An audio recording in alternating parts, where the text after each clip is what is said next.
Welcome to the Gardening Grandma and Friends, a place where it's all about gardening, food, nutrition, and well-being. And what better thing for well-being than some humor and laughter? So we're in for a treat today. We have the comedian, actor, Eddie Brill with us. And he is, yes, the Eddie Brill from the late night show with David Letterman.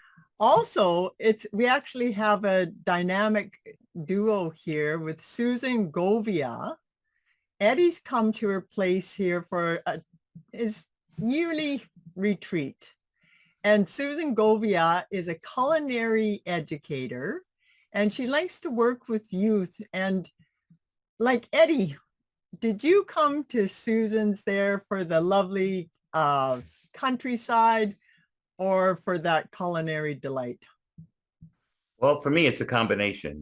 I live in New York City and I lived most of my life in New York City and I love it. I mean, it's just, to me, it's the most cultural and mixture of people from all over the world. And really kind of, if you think about it, what America's about or supposed to be about is the combination of passion and compassion.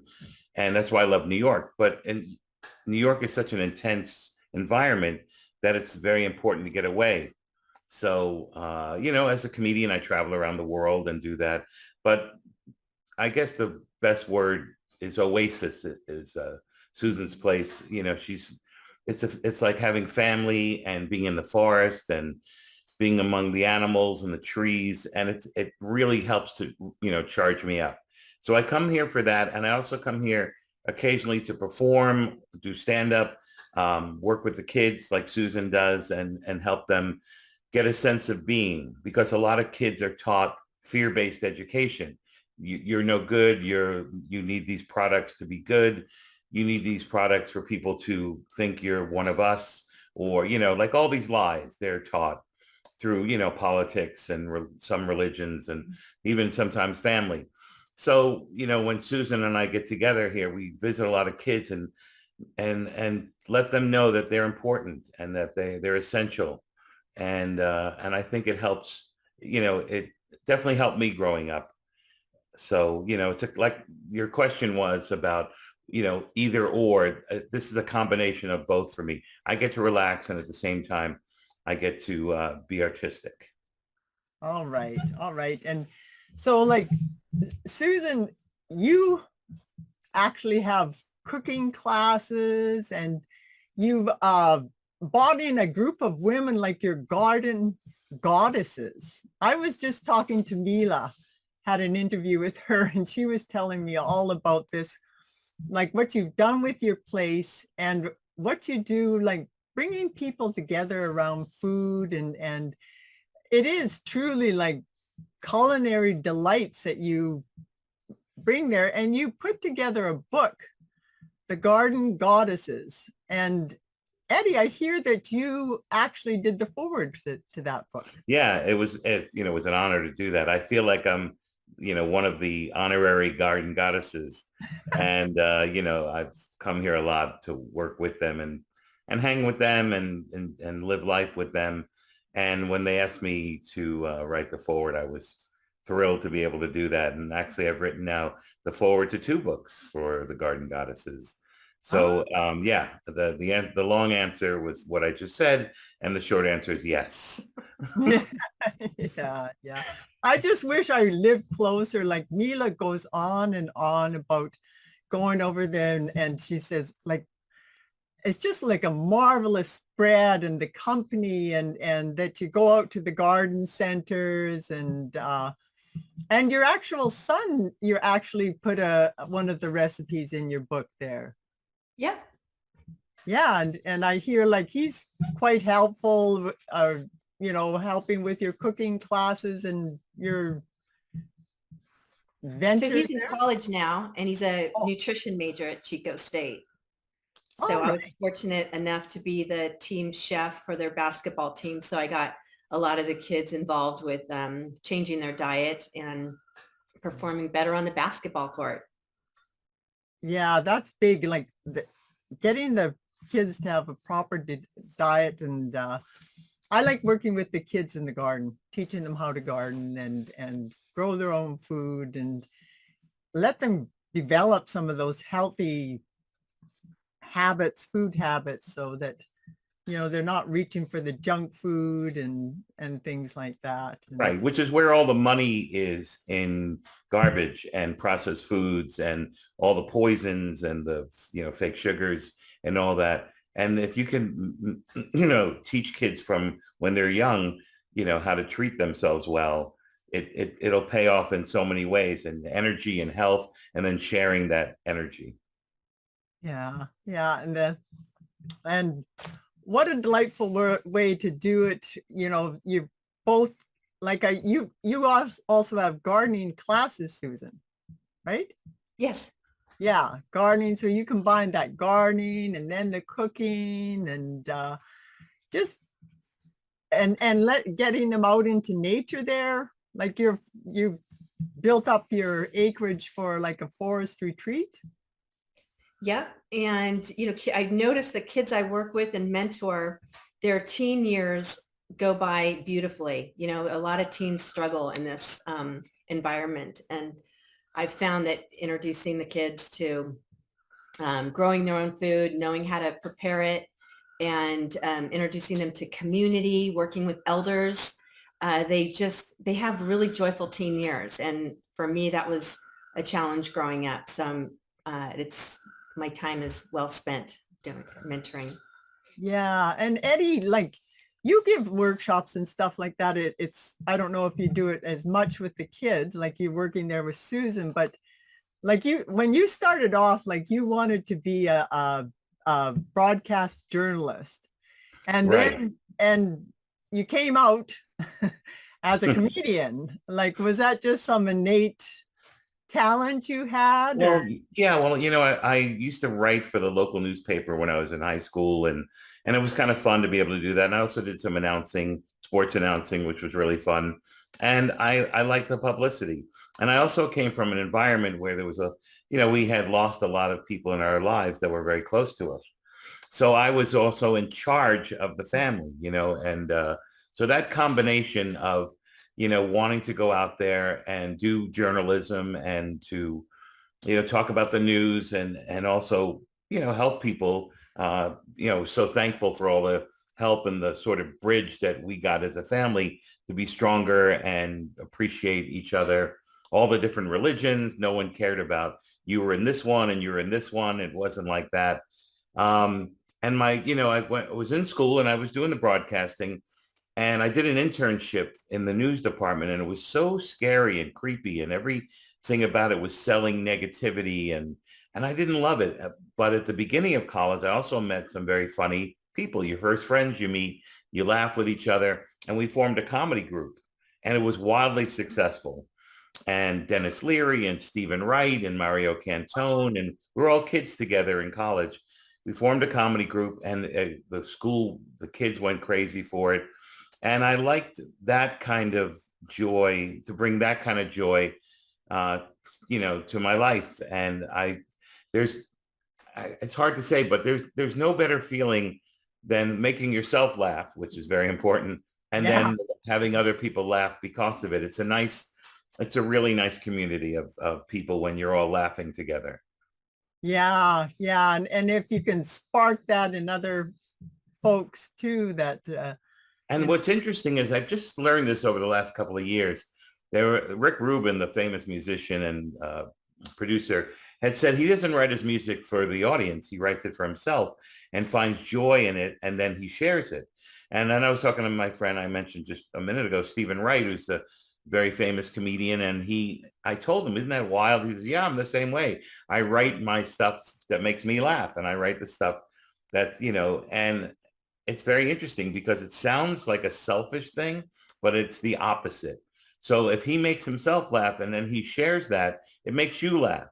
It's much more alluring to watch someone be confident as opposed to watching someone, be negative and complain all the time. And I think that's one of the great things about comedy is that, or the things that I said, the things I just have been learning is to write the stuff that makes me happy and then to be a nice to be very alluring to other people, saying, wow, that person can stand up to, all whatever happens in the world. Like, I'll give you an example. Instead of asking questions now on stage, like, why does this happen? Instead of being needy and being wanty, what Yeah. I have learned to do is to say, I've often wondered why this happened, and come from that perspective. And people respect that more. And then in turn, they respect themselves more. Yeah, and that's a more genuine, really, because you are wondering that. I mean, it's something that came up in your mind that you wanted to explore. Right. So if I say right or at the end of a sentence, like if I say, you're my favorite podcast person, with what I'm saying is I'm not sure. If I Yeah. said you're the greatest podcast I've ever been on, right? What you're doing, and we say that all the time. We fill in the spaces with words that are unnecessary, that make us look weaker and make us look more needy. And that's not as attractive and not as alluring as it is when people have a backbone. And that's why, the great comics talk about how, sort of like George Carlin would say, we had a chance to make this world a very beautiful place, and we keep screwing that up. And that's sort of the theme of a lot what he had done. And in reality, what Susan's doing here is creating an atmosphere that brings in love and joy and beauty and food and nature. And this is really what it's about. This is the pattern, the place to go to, the part of the world where it's very important to have a strength and a belief in yourself. And that's everything about Susan. Yeah. Yeah. And that's I live right in the forest too. And I work with, we created what was called an eco museum. It's a museum without walls, with the idea of, like, they wanted to clear cut the forest around us and to preserve the forest, keep our community way of life intact, preserve our community way of life and the historical way of life. But we pulled together, and it was all about the activities that we wanted to do in the forest as a community, instead of just letting them come in and cut it all, and wanting to bring, like, the kids back to nature. We combined with a lot of the native bands from around here. And they were saying too, like, the importance, like, to keep it as a healing place, that this, because they were experiencing, like, a lot of suicides in their community and that, and like, have that place where you can go and have that connection with nature and that feeling of belonging, and yeah, so that's so true. And also, pushing for yourself to have some strength. Like, kids grow up, I grew up, watching commercials where pretty much the commercials said, no one's going to go out with you or find you attractive unless you use my product. You have zits. So instead of saying, if you eat healthy, you'll probably get rid of them, they say, cover them up with this cream, because no one's going to like you if you have these zits. And that's what kids are growing up with. That's what I grew up with. It's always like negative. Like, I have silver hair, and they have commercials where people go to a bar to meet a woman or a man, and they have silver hair, and they go, I wouldn't date a guy with silver hair. He's no good. You need to put this fake dye in your hair, or no one's going to like you. And that is over and over and over again in our society. So that's what we're fighting against, this corporate, there's just greed and avarice. And it's a shame that happens. So you have the way to fight that is to create an example of how it's fantastic to be yourself. And sometimes you even have to tell the kids, life isn't about hell. Life is about heaven, in a sense, And that they're all so unique. And my thing was always, like, working with kids and everything. You could see that potential in them. And then if you nurture it, that you get to watch them blossom. And that's what, like, just warms my heart. And like, really to get the kids to know, like, they're so unique. There's so much potential there, and just give them a chance. Or you can tell them life is horrible and you're going to go to hell if you don't do this. If you make a mistake, you're going to hell, and you made a sin. And if you just teach people that, that's going to be like, oh, I'm afraid to make a mistake. But if you tell people it's okay to make a mistake, we all make mistakes. We're humans. We're it's a beautiful world, and you're a beautiful person in this world. Then the world has completely changed, and then it's a much prettier, nicer, lovelier, emotional place. And I've got to fix the lighting here. Oh, here we go, because the sun's coming in through my skylight. So Oh yeah, yeah. Love that natural light, but not as great on video. Right. Yeah, that. So I know it sounds serious, that talking about advertising and talking about, politics and how horrible, that kind of setup is. It's all about teaching people that money is the most important thing, and that greed and all this, kind of stuff is essential, as opposed to teaching them, hey, look, get this beautiful earth, and then you grow things out of it. So to me, that's why religion's not as important in my life, because I was told that Eve was really mean, and that, she ate the apple and she was bad, and she didn't, the tree of knowledge. And you have Adam as the nice guy, and he's, and it's written by a bunch of men, who really, you can tell just by the story, because Adam ate the apple too, but he doesn't get the bad press. As a matter of fact, he has an Adam's apple, and then God's like, well, that's the tree of knowledge. We don't want you eating from that. It's like, what? That's the tree you want to eat from. You want to learn. You want to have knowledge. So all of that education that I had as a kid, to me, seems foolish. And that's why I'm part of wanting to share. There are people who believe in things that I don't believe in, and I respect them for it. But as far as I'm concerned, for me, the most important thing is not that you're going to cause a sin, but if you make a mistake, that you will evolve from it and be a better person from it. Yeah, I was talking to someone, she had a talk with God, and as it came down to it, and like, she works with kids, and the way she described it as the kids evolving, voluntarily evolving, not being forced into things or anything, but voluntarily evolving. And I thought that was such a beautiful vision. Like, there was a thing not long ago, Kevin Hart, who made some jokes that were homophobic. And he admitted that he was, when you're a young comedian or a young person, and you're surrounded by a lot of homophobia and a lot of negative stuff, and you think you have to do that to be cool. And then you realize later in life that wasn't cool. That was really just a bunch of bullies pushing you around and creating your world. But what happened is they said he couldn't do the Academy Awards because of the stuff he did 10 years ago. But instead of celebrating that he has evolved from those mistakes he made 10 years ago and putting them up on television for the world and the kids to see that you can make mistakes as a kid and then learn from them and then be in high positions, they wouldn't let him host the Academy Awards or whatever awards he was going to host. And now that's saying, look, we have money involved, and we have, soda companies, and they don't want people who have done bad things in the past. It's just teaching them all the wrong lessons. And, the best way, to get a message across to people is to be funny. And, that's why it works so beautifully. You like with your, with your humor and everything, you like to have it be around truth. Yes. And everything, and really, like, that, to me, that's the role of a comedian, that to expose those truths, and like, that's what we why we laugh, is when something's so absurd, but there's a truth to it.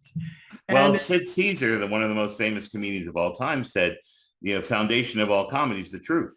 And it's your truth. Like, some people will say, hey, I saw this comedian, I didn't like their material. And I said, well, that comedian is not here to please you. That comedian is to share their truths. And if you like it, great. And if you don't like it, turn the channel. There are other comedians and other scenarios. But we're afraid of the truth a lot, that we've been taught to, especially you look at government today, the last, 20, 30 years of government, it's just been lies, lies, lies. And that's not how you raise society. You say, okay, look, here's the truth, the truth, the truth. But, people are just afraid of it. The truth doesn't make money You know, it's like with health. You know, I learned at Hippocrates Health Institute how to eat well and how to put good things in my body. And I, and I was doing it and I was being really healthy and it really was terrific. But then I fell, and my own fault, to the lies and the easiness of not taking care of yourself, because society looks down. You know, if you're healthy, you're a health nut. You know, it's never like, you know, they never put health in a positive scenario because it's not going to help them sell their products. Like if you take a bug and you give them, you know, fecal matter over here and then a pile of sugar frosted flakes, the bugs are not going to go to the frosted flakes because they never saw advertising. So they're not thinking about sugar frosted flakes. They're thinking, let me go to the fecal matter because there's nutrition and protein and, you know, as gross as that all sounds, I hope your people don't turn the channel. But the truth is, that's the truth. The bugs, the animals, the people who are not affected by advertising, they don't go for the crap. They go for the crap. Yeah. Yeah. And that, but like, so take us through the stages of how you could get to that point of being a comedian and finding the courage and really being able to speak your truth and like, was it a drive within you, or was it that's how you figured out what the role You know, of I never dreamt was? I'd be a comedian. I've had a lot of dreams come true that I never dreamed. You know, my parents are funny. My mom especially. I remember when I was 5, I got a birthday book and there was a joke in it that said, what did Tennessee? And the answer was the same thing Arkansas, you know, and see, it still gets people laughing. And it made me laugh so hard that I fell in love with that kind of sort of puns. And so that was pretty good. And then I saw George Carlin on television, and he really is one of what you would say a truth teller, someone who tells his truth.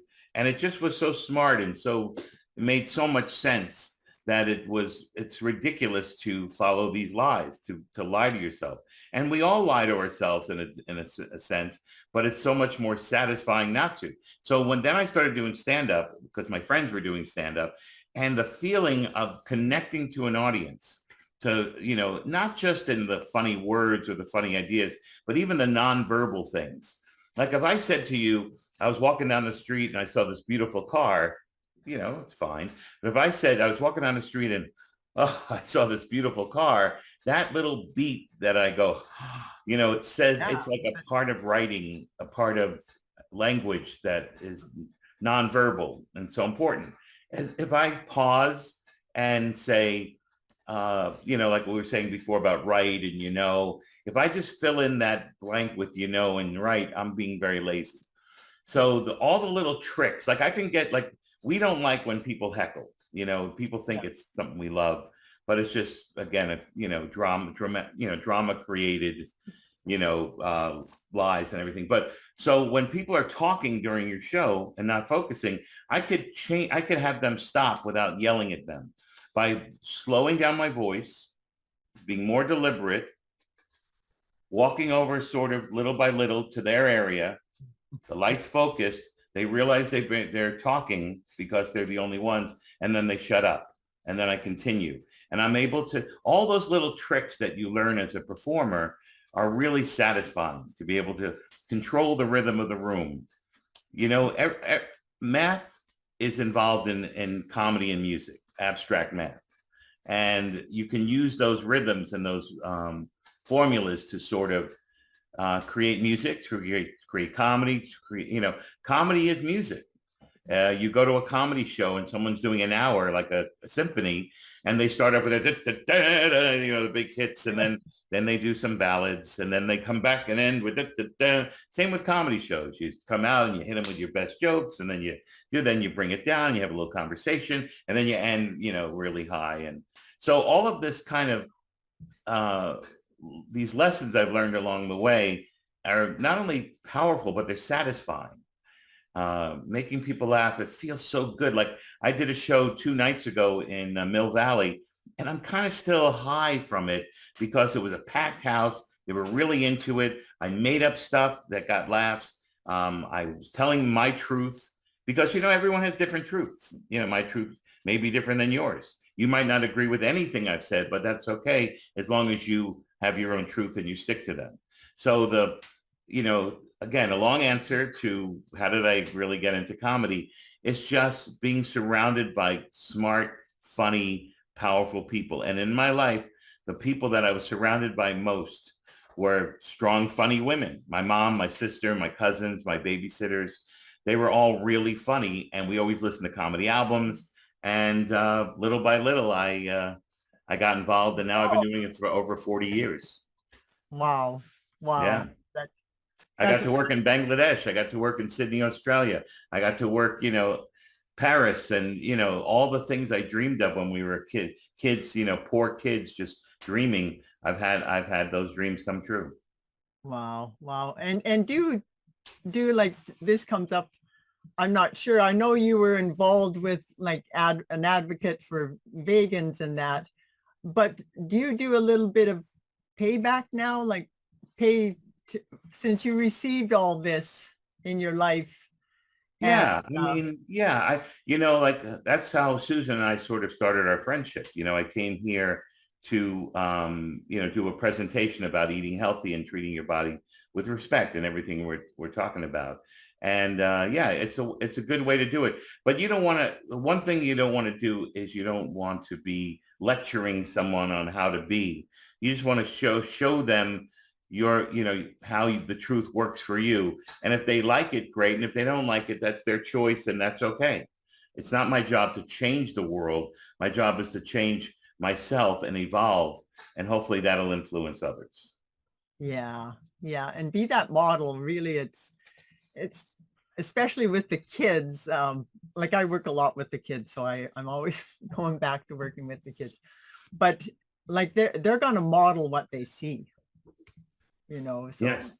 When I was little, we were very poor, and our next door neighbors were part of the Episcopalian church in the area. And when it was Thanksgiving and we didn't have food, they raised money and put food on our table. And it didn't matter what religion they were just good people with, and I never forgot that. And I vowed my whole life to be that kind of a person, to help let people know that, there's a lot of lies and don't take them in. And at the same time, how to treat other people, give them respect, show them that you care. And I do so many benefits for children's organizations, Big Poppy, Roberto Clemente, the St. Jude's.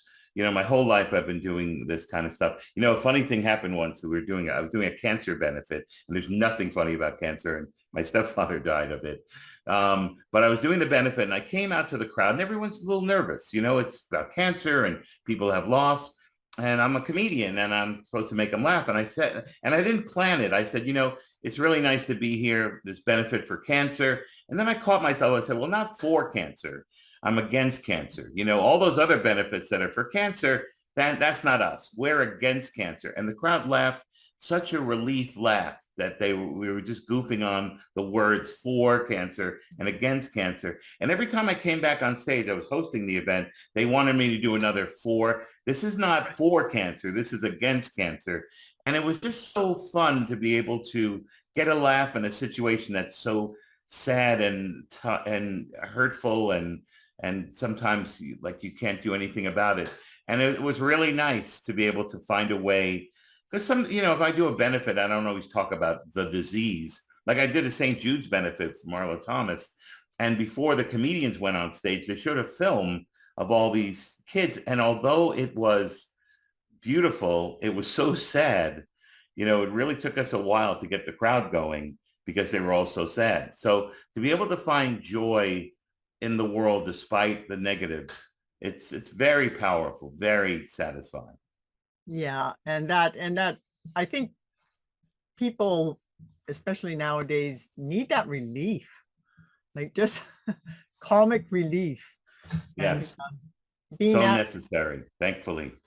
Yeah. So with that, I really appreciate what you're doing and spreading in the world. And Susan, what you're doing here, like we didn't get to touch much on what you're doing, but Because I don't shut up. That's the problem. and but like I know, like you've got a cooking class tonight, right? I do. Yeah. So my passion is traveling the world and learning from locals on how to cook local cuisine. And tonight we're focusing on Oaxacan cuisine and making a mole rojo. Oaxacan, what's that? Oaxacan is a region of Mexico. It's Oh, okay. in the center, and it's known for its culinary delights. All right. All right. Kinds And of you're gonna jump in there, Eddie? Are you gonna? Yeah, I'm gonna jump in. I'm gonna eat. No, I'm gonna jump in. I'm gonna, I know a lot of the people, and I'm, just chat with people, and just open up conversations and make people feel comfortable, and at the same time, just share, great food and great company. It's, there's nothing wrong with any of that. That sounds marvelous. I so wish I was a little bit closer. I would. But one of the days you have to make a road trip here. Yeah, we used to go down. I had cousins in, well, I still got cousins in Los Angeles Right. and Seattle. I think he's. But just you have to come visit Susan's farm. Yeah. Isn't that a Bob Dylan song? No, it's you have to visit On the Susan's farm. Yeah. It's just so peaceful and so relaxing, and it's just so worthwhile. And to be part of this organization is just a dream. Yeah, and I'm going to let you get back to enjoying that. But Susan, did you bring out your book, your Garden Goddesses? Good. So we have recipes from the Garden Goddesses for cuisine, health, and beauty. And it's a collaboration cookbook with amazing stories and recipes. So I got to flip through it, show some of this stuff. Mila was all color photos. It's available on Amazon. Oops. Hold on, let me find something good. Okay, here's the foreword that Eddie wrote. He's such a great writer. There we go. And then just all these cool recipes and antidotes. And then the second book we collaborated on is Nopales, no Problema. And this is about the Nopales cactus, which is very popular in the Latin community. And there's all kinds of recipes in there as well, and health benefits of this easy to grow wonderful plant. Right. And like there's a lot of like herbs and stuff in your book, like You bet. yeah. Like, Yeah, I live off my land. It's just an amazing medicine cabinet. It keeps you healthy. wow, that's beautiful. Well, with that, I really appreciate you coming and sharing with us, share a little bit of humor and your story, and Susan, hearing about your wonderful place there. And with that, I'm going to let you go back and enjoy. And thanks again. Thank So you nice so to meet you. much. Yeah. Have a great day. You You too. too. Bye-bye.